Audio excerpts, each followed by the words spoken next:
paz do Senhor, meus irmãos. Bem-vindos a mais um culto solene ao Senhor.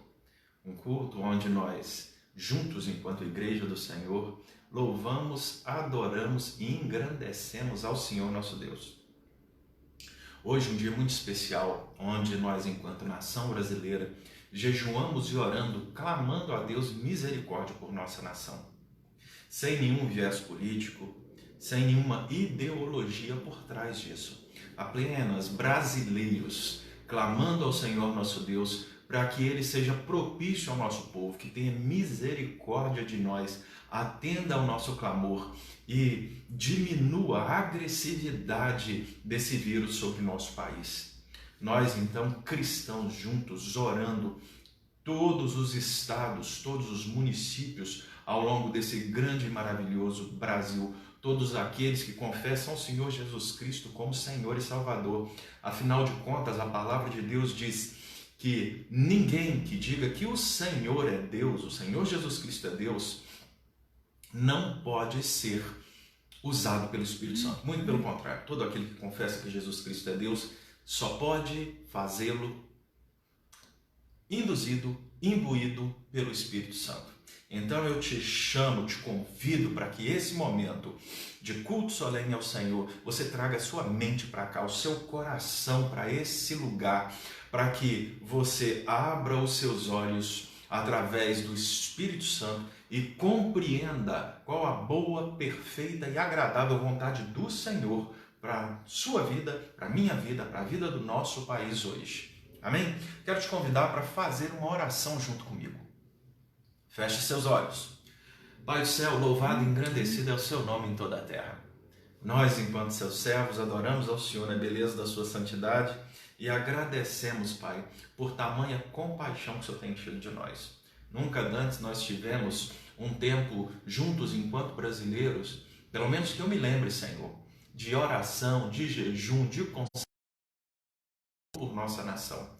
E nesse momento, Pai, enquanto servo do Senhor, um indivíduo que te confessa como Senhor, como Deus, Jesus Cristo é o nosso Senhor. Nós clamamos então que o Senhor nos lave no sangue do Cordeiro, nos purifique de todo mal, alinhe a nossa mente com a sua mente e faz com que nós, povo do Senhor, reunidos aqui em Passo Fundo, reunidos em Erechim, reunidos em Lagoa Vermelha, em Ernestina e ao redor desse nosso grande Brasil, a gente possa sim, lavados, remidos no sangue do Cordeiro, entrar diante do Senhor, Pai, em ação de graças, em louvor e adoração. O nosso cabeça está à sua destra.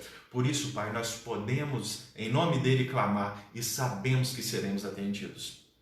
Faz com que o nosso coração esteja cada vez mais próximo do Senhor, mais obediente à sua vontade, para que nós sejamos um farol a iluminar, Pai, iluminar o nosso amado Brasil, iluminar as nossas cidades, para louvor da sua santidade. Em Cristo Jesus, o nosso Senhor, nós clamamos. Amém e amém. Meus irmãos, nós da Igreja Presbiteriana aqui de Passo Fundo, Erechim, Lagoa Vermelha e Ernestina, nós temos um costume interessante. O costume é ler uma parte generosa da Palavra de Deus, porque nós acreditamos que a Palavra de Deus nos lava e alinha a nossa visão à visão do Todo-Poderoso. Somente a Palavra de Deus pode limpar o nosso coração. Para tanto, eu te convido para abrir a Bíblia junto comigo em Salmos, capítulo 101. E está escrito em Salmo 101: Cantarei a benignidade e o juízo. A ti, Senhor, cantarei. Prostrar-me-ei sabiamente no caminho reto. Ó, quando virás ter comigo? Andarei em minha casa com integridade de coração. Não porei coisa torpe diante dos meus olhos. Aborreço as ações daqueles que se desviam. Isso não se apagará a mim.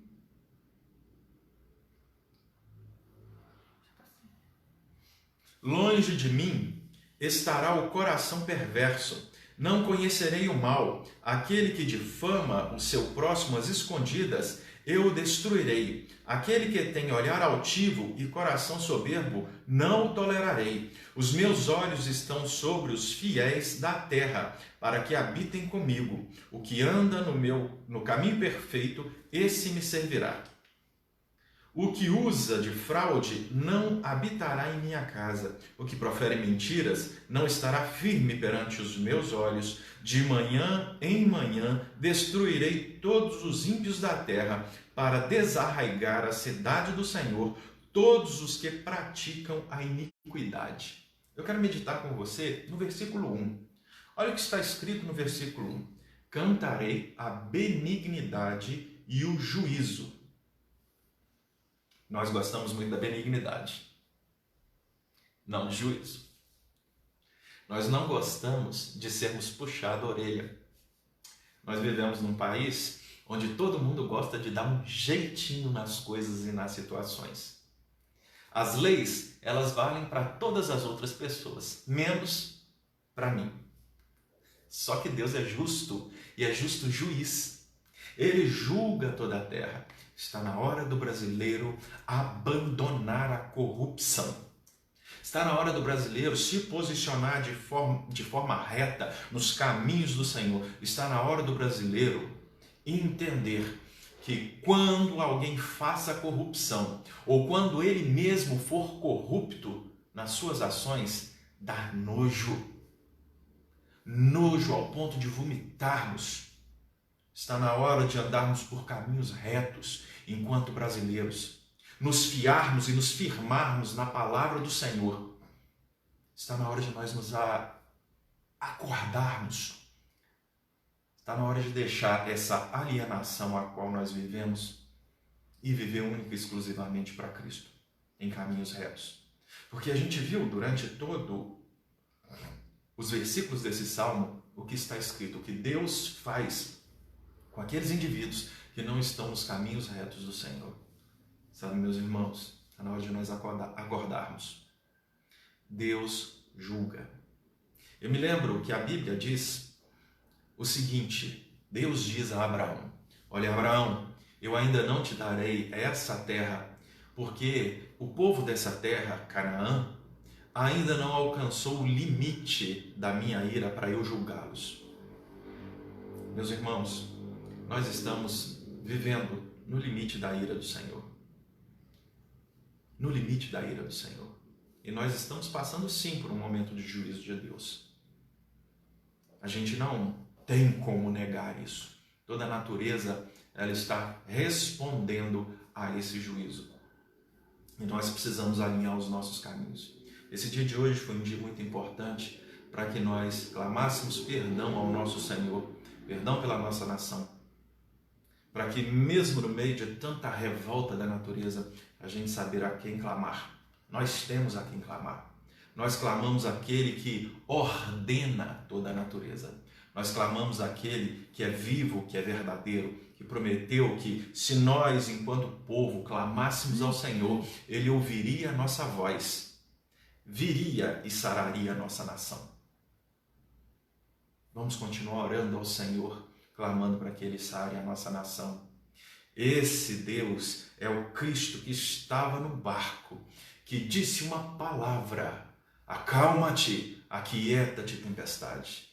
E a tempestade se acalmou e aquietou. Eu te convido então para junto comigo louvar e adorar esse Deus através de um hino que se chama Sossegai.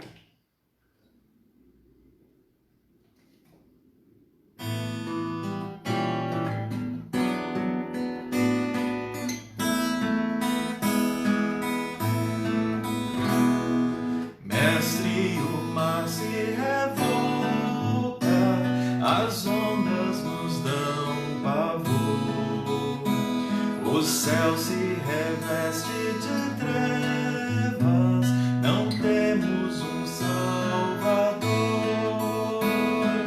Não se te dá que morramos, podes assim dormir, se a cada momento nos vemos já prestes a submergir, as ondas atendem ao meu mandar.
pois todos ouvem o meu mandar.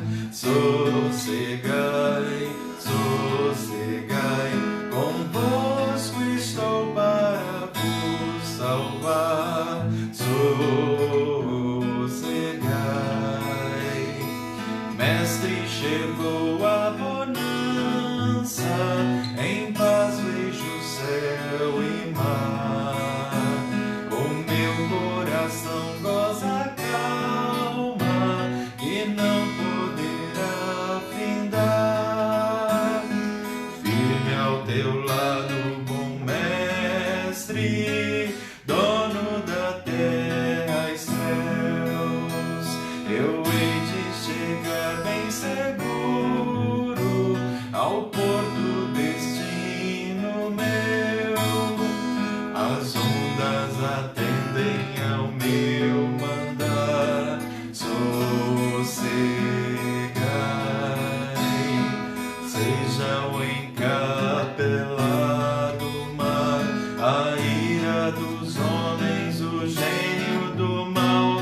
Tais águas não podem a naufragar, que leva o Senhor, Rei dos céus e mar. Pois todos ouvem ao meu mandar. Sossegai, sossegai, convosco estou para vos salvar.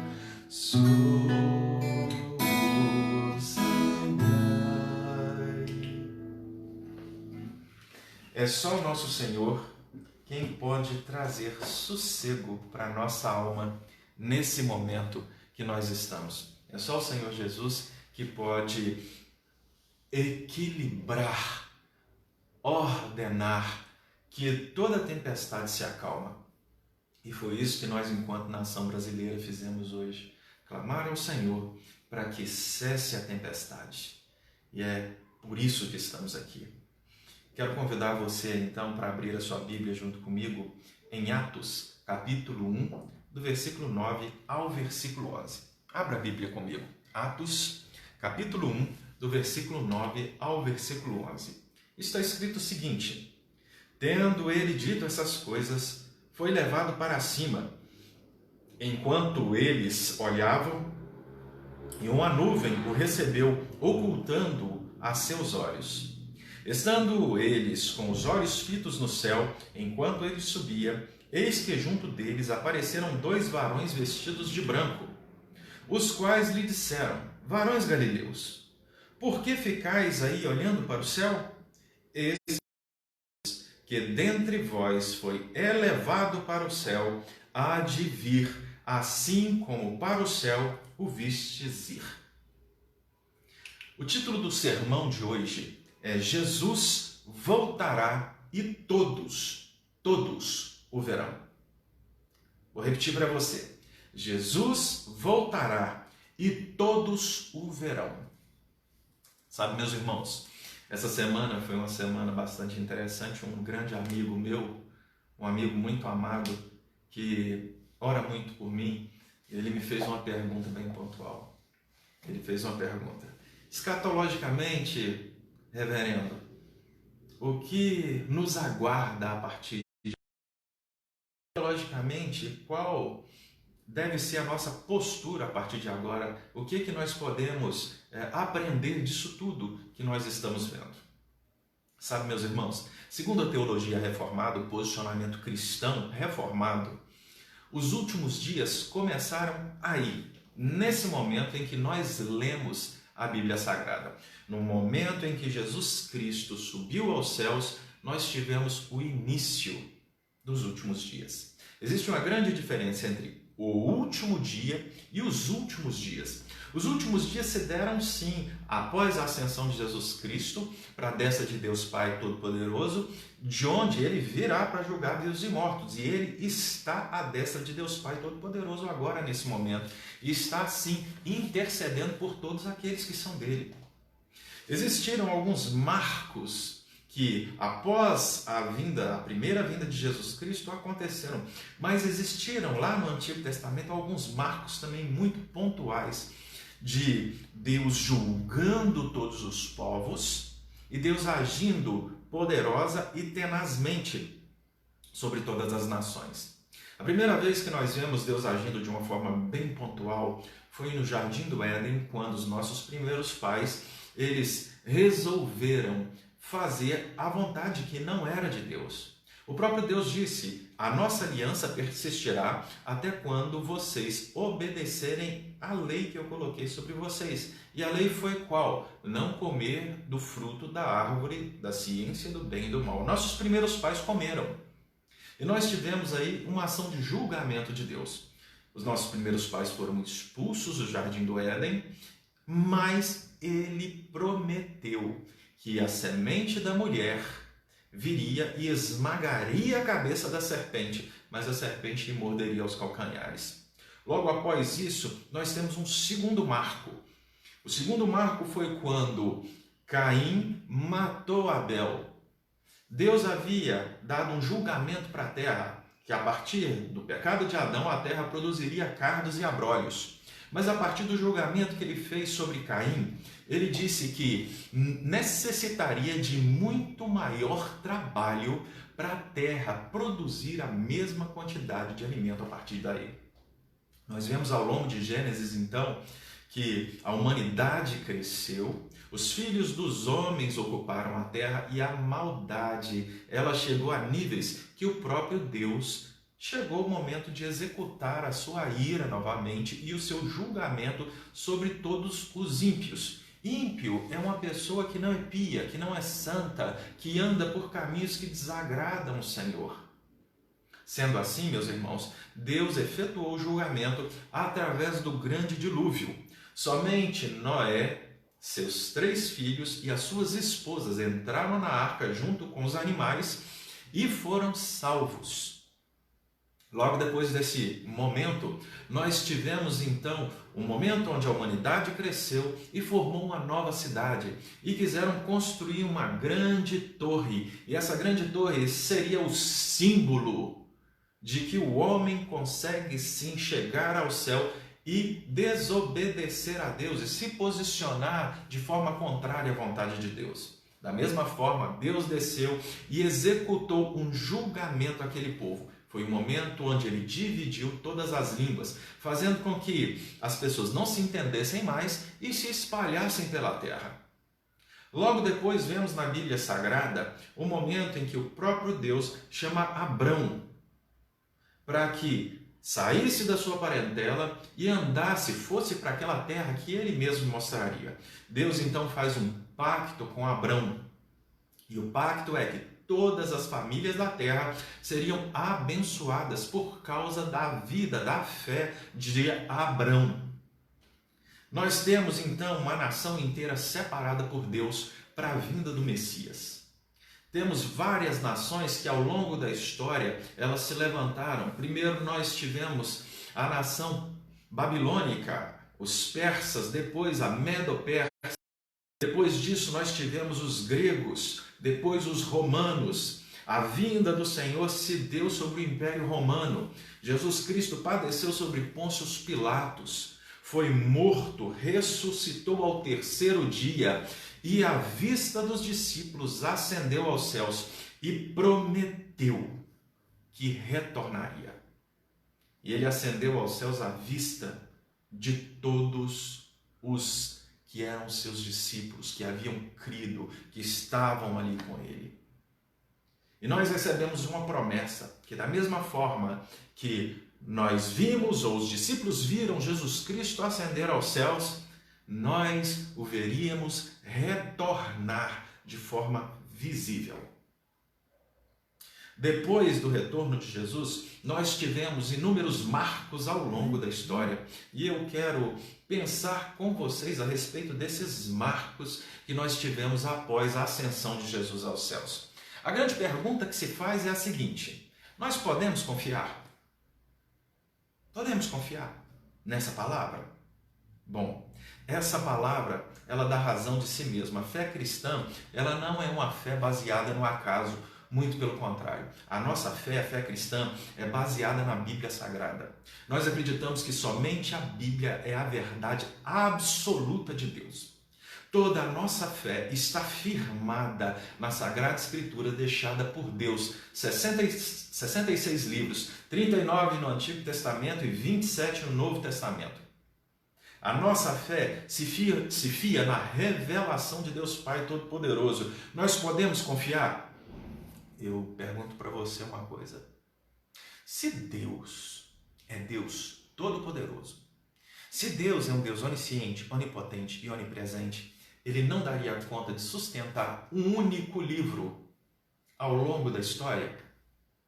Alguém seria capaz de mexer nesse livro a ponto de Deus não guardar as informações que Ele queria passar para os seus? Bom, se eu acredito assim, meus irmãos, a fé é inválida. A nossa fé, ela está firmada na Bíblia Sagrada. A nossa fé não está em revelações, a nossa fé está na Palavra de Deus. A Palavra de Deus é a única revelação que nós precisamos. Nós podemos sim confiar na Bíblia Sagrada, a Palavra de Deus. Em Mateus 24, versículo 35, está escrito o seguinte: passará os céus e a terra, mas as minhas palavras jamais passarão. O próprio Cristo se posiciona e diz: confie, céus e terra passarão, mas essa palavra não. Quantos acontecimentos estão descritos no Antigo Testamento que aconteceram de fato? Jesus Cristo é prometido em Gênesis 3, versículo 15. E Ele se manifesta poderosamente no nosso meio, cheio de graça e de misericórdia. E em Mateus, Marcos, Lucas e João, nós vemos a ascensão, a encarnação de Jesus Cristo no nosso meio. E Ele falando e dizendo que é chegado o reino de Deus. O reino de Deus se fez no nosso meio. Você e eu podemos confiar. Você e eu podemos acreditar que a Bíblia é a palavra de Deus. Você e eu podemos acreditar que Jesus Cristo voltará, porque Ele mesmo disse. A Bíblia o afirma. Você e eu podemos confiar que Deus é Deus misericordioso e que Deus não muda. Perguntamos então, quais são os sinais da volta de Jesus Cristo? Eu convido você então para abrir a sua Bíblia em Mateus capítulo 24. Nós vamos ler do versículo 4 ao versículo 17, depois o versículo 21, e depois iremos ler 2 Pedro, capítulo 3, versículo 9. Leia comigo primeiro, Mateus 24, versículo 4 ao versículo 17, está escrito o seguinte: respondeu-lhe Jesus: acautelai-vos, que ninguém vos engane, porque muitos virão em meu nome dizendo: eu sou o Cristo. A muitos enganarão. E ouvireis falar de guerras, rumores de guerra. Olhai, não vos perturbeis, porque forçoso é que assim aconteça, mas ainda não é o fim. Portanto, se levantará nação contra nação, reino contra reino, e haverá fomes e terremotos em vários lugares. Mas todas essas coisas são o princípio das dores. Então sereis entregues à tortura, e vos matarão, e sereis odiados de todas as nações por causa do meu nome. Neste tempo, muitos hão de se escandalizar e trair-se uns aos outros, e mutuamente se odiarão. Igualmente hão de surgir muitos falsos profetas, e enganarão a muitos. E, por se multiplicar a iniquidade, o amor de muitos se esfriará. Mas quem perseverar até o fim será salvo. Este evangelho do reino será pregado no mundo inteiro, em testemunho a todas as nações, e então virá o fim. Quando, pois, virdes estar no lugar santo a abominação de desolação, predita pelo profeta Daniel, quem lê, entenda. Versículo 21. Porque haverá então uma tribulação tão grande como nunca houve desde o princípio do mundo até agora e jamais haverá. Quero que você continue comigo em 2 Pedro, capítulo 3, do versículo 9 ao versículo 11. Depois eu vou comentar essas duas leituras. 2 Pedro, capítulo 3, versículo 9. O Senhor não retarda a sua promessa, ainda que alguns a têm por tardia, porém é longânimo para conosco, não querendo que ninguém se perca, senão que todos venham a arrepender-se. Virá, pois, como ladrão o dia do Senhor, no qual os céus passarão com grande estrondo, os elementos ardendo se dissolverão, e a terra e as obras que nela há serão descobertas. Ora, uma vez que todas essas coisas hão de ser assim dissolvidas, que pessoas não deveis serem santidade e piedade, aguardando e desejando ardentemente a vinda do dia de Deus, em que os céus em fogo se dissolverão e os elementos ardentes se fundirão? O que esses dois textos nos afirmam? Eles nos afirmam que há sim sinais. Depois da primeira vinda de Jesus Cristo à nossa terra, nós começamos a ver alguns sinais bem específicos dos fins dos dias. Sinais específicos. O povo de Deus começou a ser perseguido de uma forma ardente e tenaz. Depois do primeiro martirizado, Estevão, apedrejado até a morte, nós vemos uma sequência de agressão continuada contra os cristãos. Não existe um outro povo que foi mais martirizado do que os cristãos. Não existe um povo na terra mais perseguido que cristãos. Até hoje, nós vemos em inúmeras nações cristãos sendo mortos porque são cristãos. O nosso mestre, ele foi pregado na cruz do Calvário. Se fizeram isso com o nosso mestre, o que fariam conosco, seus seguidores? É justamente disso que esse texto está falando. Ao longo das eras, cristãos foram pregados, crucificados, cristãos foram colocados no meio das arenas para ser comidos por animais ferozes, mortos por gladiadores. Ao longo da história, cristãos foram usados como tochas humanas. Ao longo da história, nós fomos massacrados, perseguidos por amor a Cristo. Está no nosso DNA sofrer por amor a Cristo. É uma promessa do próprio Deus, a promessa do próprio Cristo. Ainda existem alguns sofrimentos que a igreja, o corpo de Cristo, por amor a Cristo sofrerá. Nós ouvimos falar de inúmeros irmãos na África que ainda são queimados vivos, que ainda são mortos, que ainda são degolados por amor a Cristo, porque não negam. Ah, meus irmãos, não negam. E nós aqui no Brasil, inúmeras vezes, não nos ajuntamos enquanto comunidade por amor a Cristo. A gente deixa muitas situações do dia a dia. Chegou uma visita, eu vou ficar com a minha visita. Está chovendo, ficou mais frio. Quando eu olho para o fervor dessas pessoas que eram perseguidas e olho para o nosso tempo hoje, eu percebo que sim, o amor de muitos tem se esfriado. Quando eu percebo o levante de inúmeros cristãos dizendo que não vão jejuar, clamando pelo nosso país, eu percebo que o amor de muitos está se esfriando. quando por causa de ideologias políticas, homens e mulheres que dizem ser servos de Jesus Cristo difamam, caluniam. Eu percebo que o amor, ele está se esfriando no nosso meio cada vez mais. A Bíblia Sagrada diz para a gente orar por aqueles que nos perseguem, para a gente orar por aqueles que nos odeiam, para a gente orar por aqueles que nos fazem mal. É orar a favor. Não é colocar o nome no azeite. É clamar a Deus misericórdia.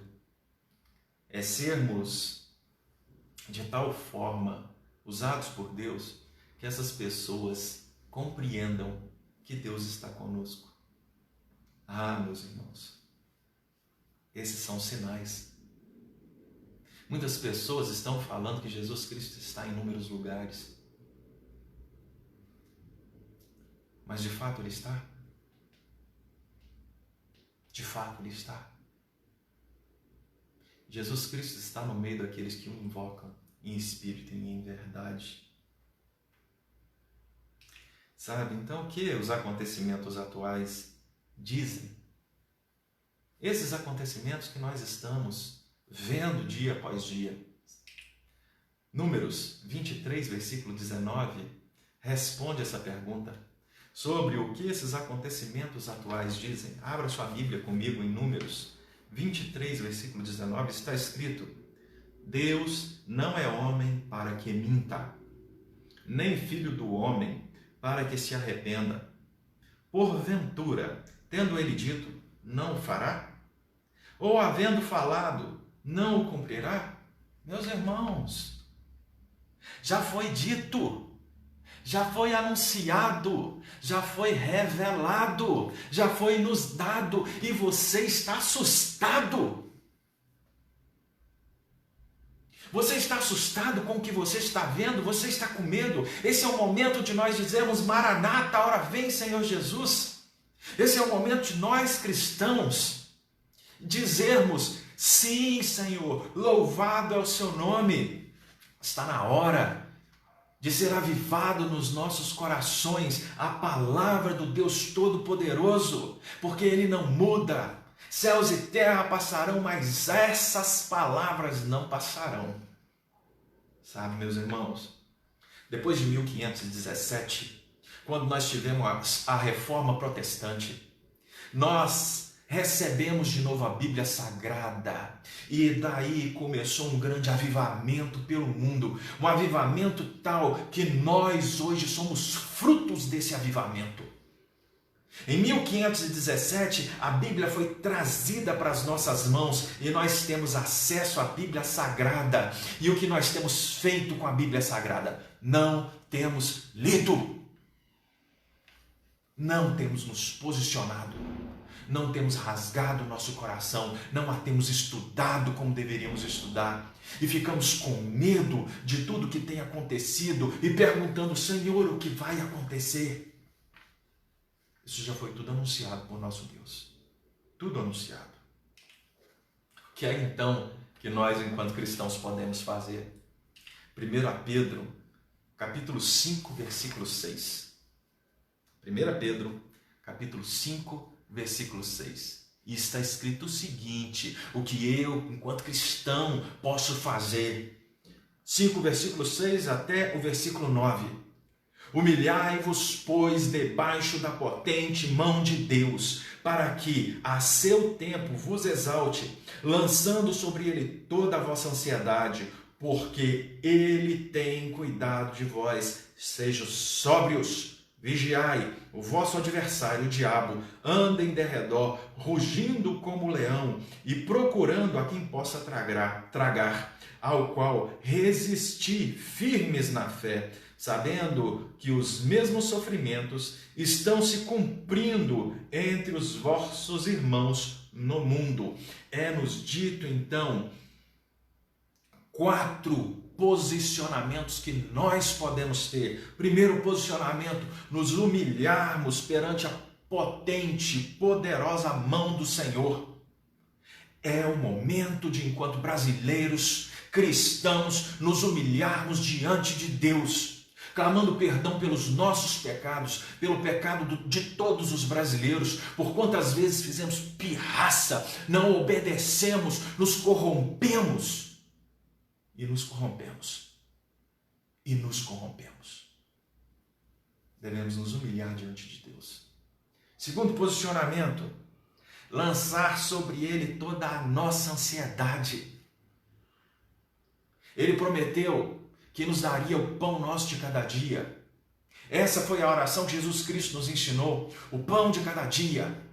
Ele disse que haveria sim uma aflição, um momento de tamanho terror que viria sobre a terra, que jamais houve e jamais haverá.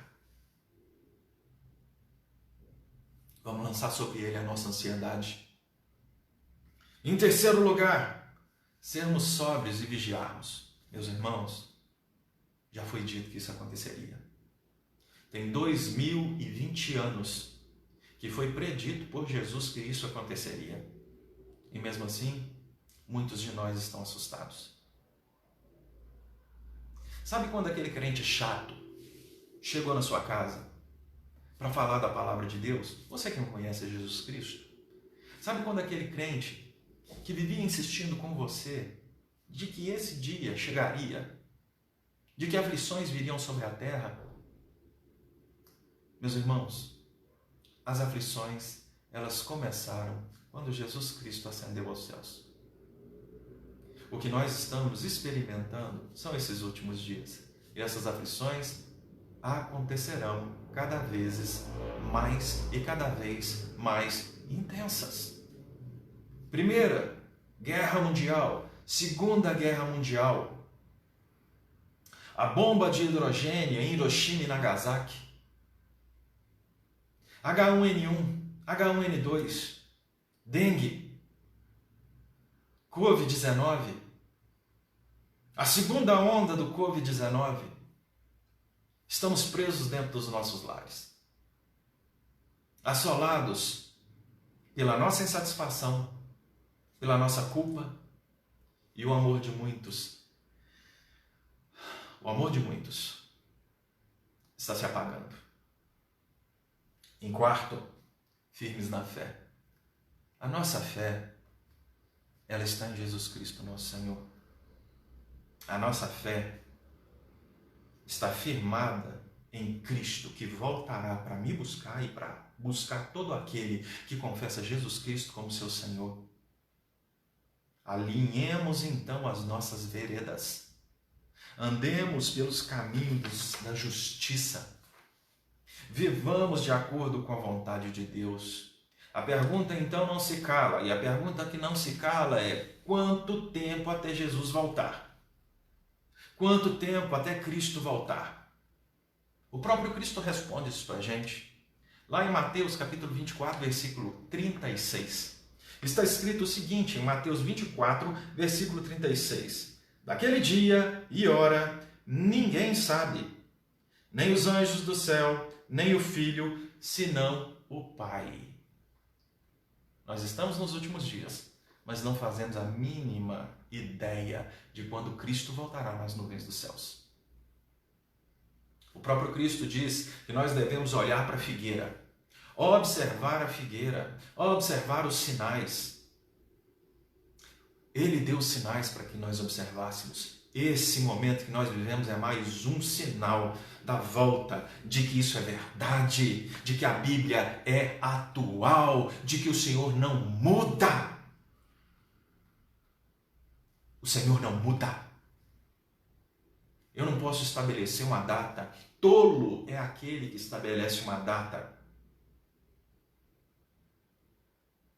Sinto muito, mas ele não está em Cristo.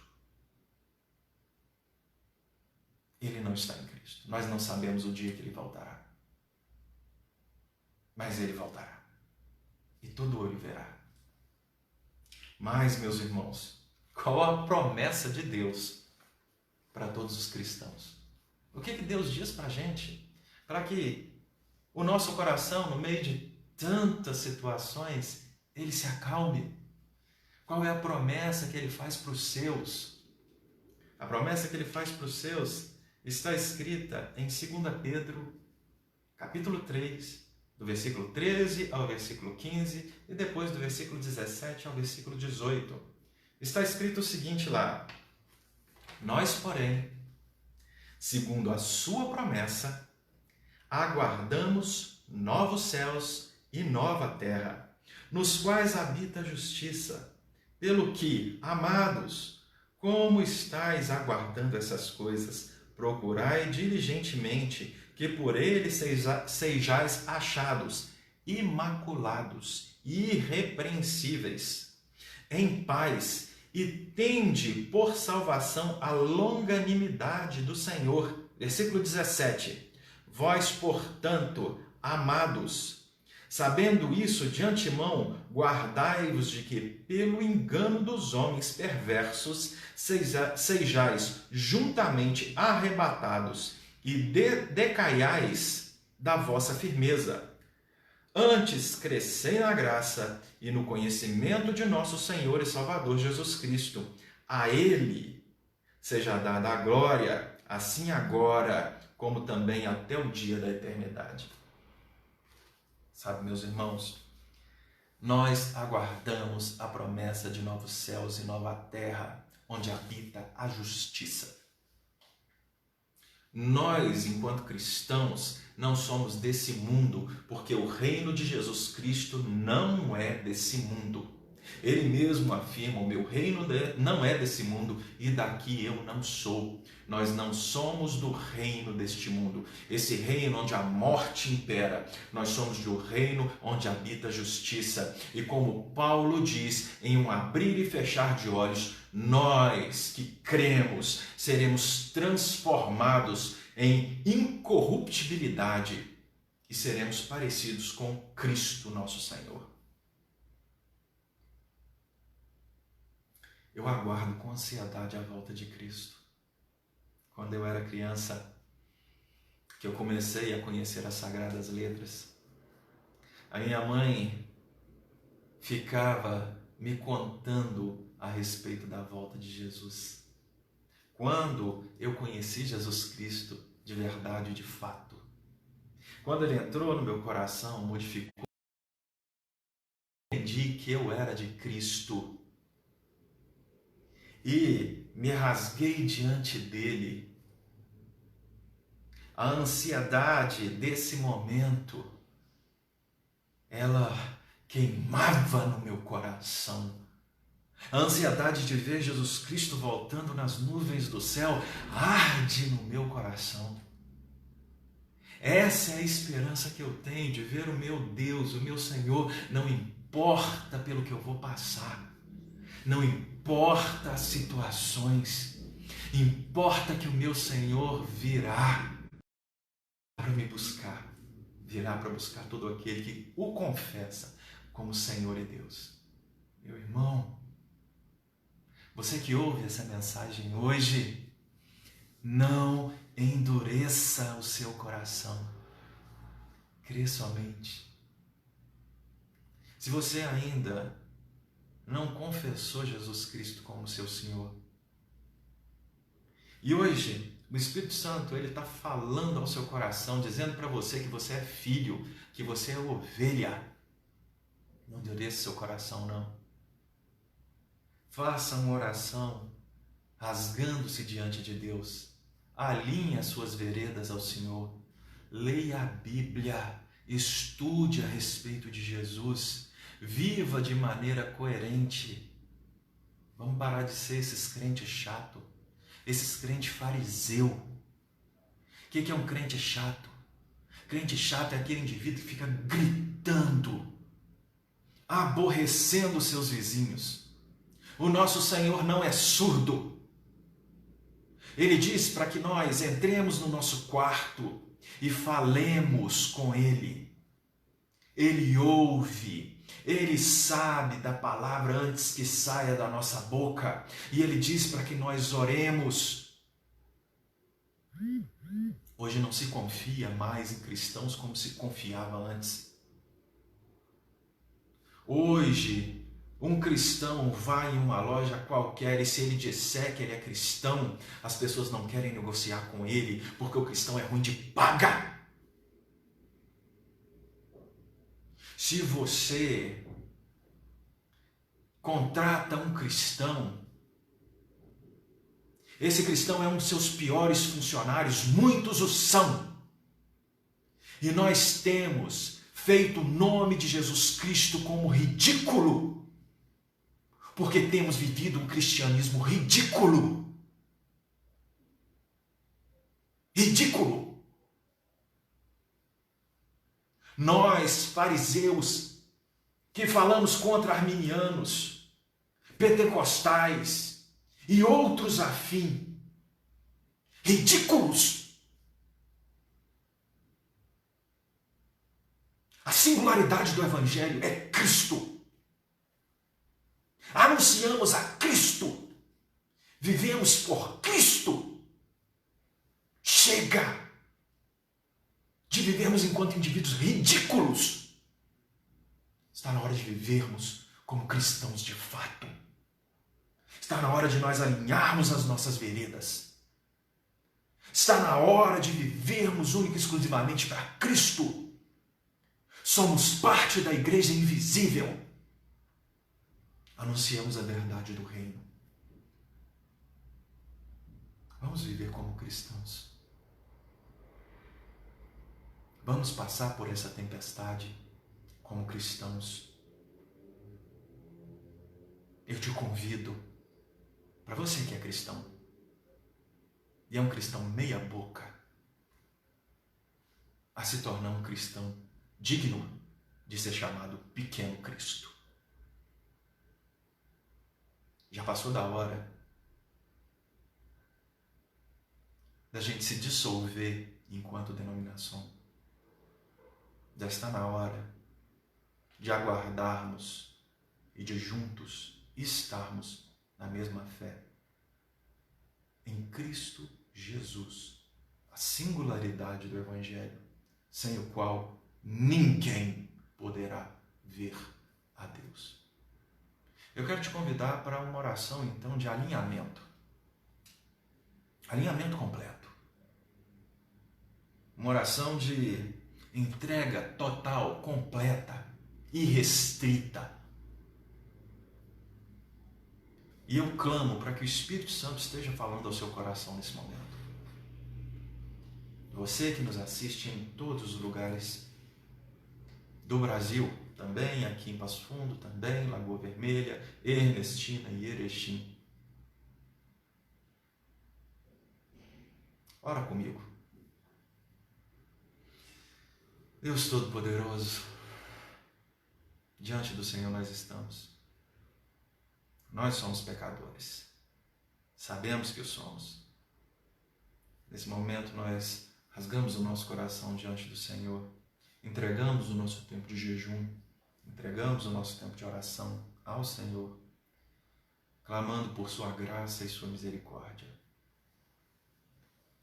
Lava-nos, Senhor, no sangue de Cristo. Habilita-nos, Senhor. Nós confessamos que Jesus Cristo, sim, veio em carne, veio em sangue. Nós confessamos que Jesus Cristo foi morto na cruz do Calvário, ressuscitou o terceiro dia, está à destra de Deus Pai Todo-Poderoso, de onde virá para julgar vivos e mortos. Nós confessamos.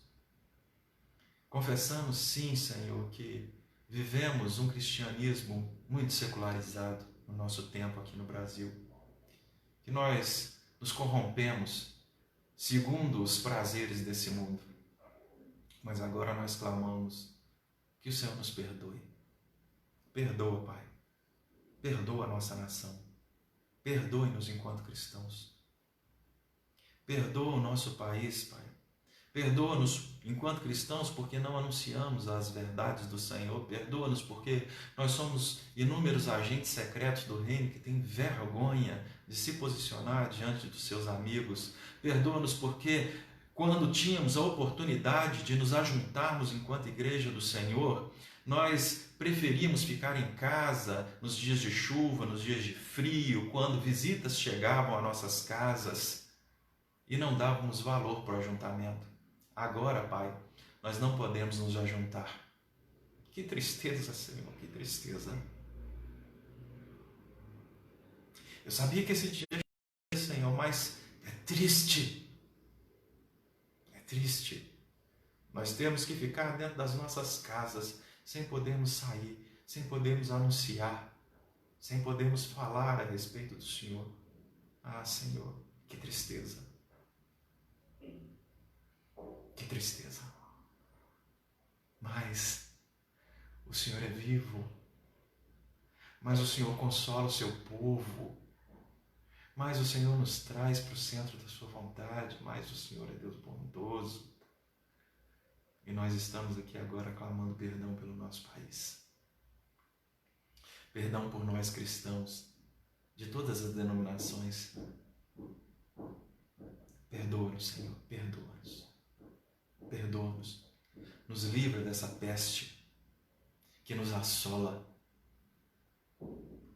Convence os corações dos homens a andar de acordo com a sua vontade. As minhas palavras não vão conseguir fazer isso, Pai. Só seu Espírito Santo. Não é pelo muito falar, mas é pelo poder do Espírito.